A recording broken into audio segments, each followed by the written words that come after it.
Izinnya libur ke majikan, ternyata ke bandara dan pulang ke Indonesia. Ini yang terjadi kepada Mbak TKW Taiwan saat ini.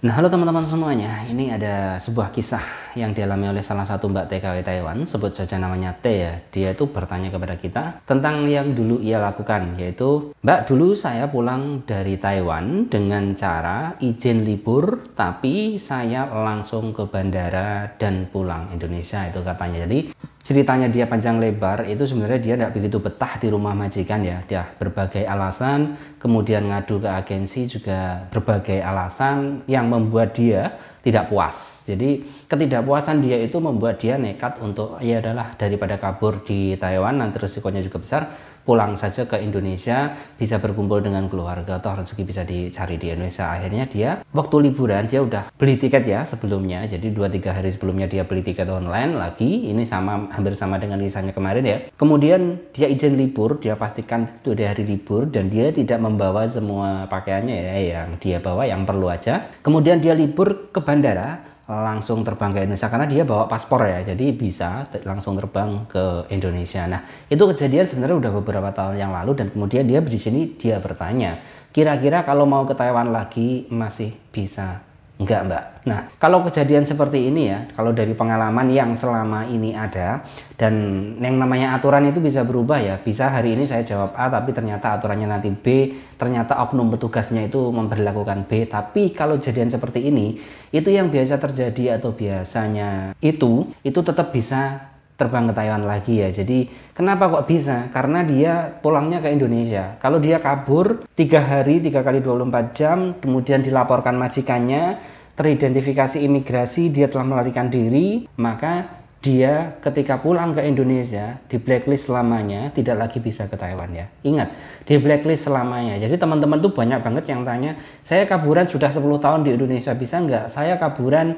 kemarin ikut pulang waktu amnesti, bisa nggak? Nggak bisa. Ada cara yang bisa seperti nikah dengan orang Taiwan, atau ada yang jamin, tapi itu kan tidak semua orang mau gitu loh. Jadi ya nggak bisa kalau kaburan. Kalau kasusnya seperti ini, itu dia tidak terdaftar sebagai kaburan, dia bisa kembali ke Taiwan ya. Jadi untuk teman-teman semuanya, ketika majikan seperti ini, dia melaporkan ke imigrasi, kemudian di imigrasi dicek, kan dia udah pulang ke Indonesia. Jadi kan dia nggak kabur, dia pulang ke Indonesia. Nah, hal seperti ini masih bisa, 90% masih bisa kembali ke Taiwan ya. Tidak 100% tidak, pasti nanti ada masalah ABCD, tergantung individunya juga ya. Dan tapi yang terjadi selama ini 90% masih bisa ke Taiwan. Jadi memang ini cara yang sering dilakukan oleh mbak-mbak TKW ataupun mas-mas di sana ya. Karena kenapa? Kalau kita belum selesai kontrak, kemudian kita maksa pulang gitu ya, kita putus kontrak, itu kebanyakan kita itu didenda gitu. Bayar denda 10.000, 20.000 NT kan udah dapet tiket gitu.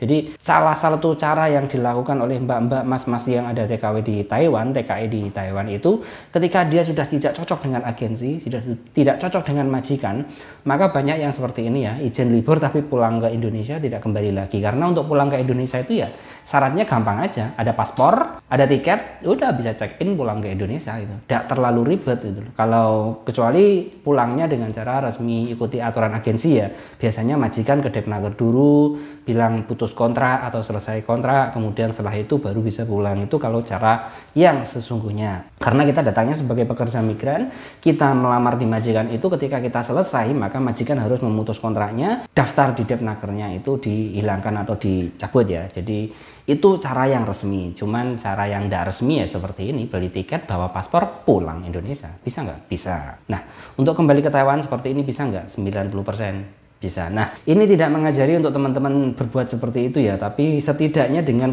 banyaknya kasus seperti ini, banyak loh kasus seperti ini, tidak hanya 1-2, itu jadi pelajaran bagi agensi, bagi majikan ya.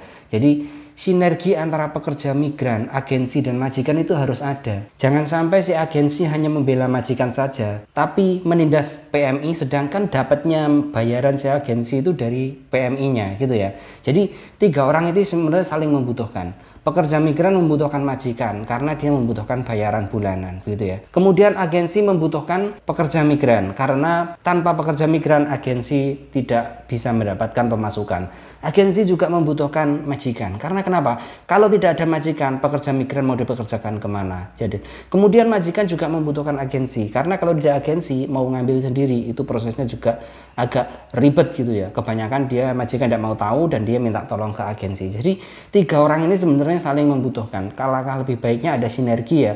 Baik itu agensi, majikan, pekerja, itu 3-tiganya kalau bisa dibuat nyaman. Kalau salah satu sudah tidak nyaman, itu sebagai agensi itu penengah. Agensi itu penengah ya. Jangan lalu ada apa-apa TKW-nya suruh ngomong langsung ke majikan, itu nggak benar.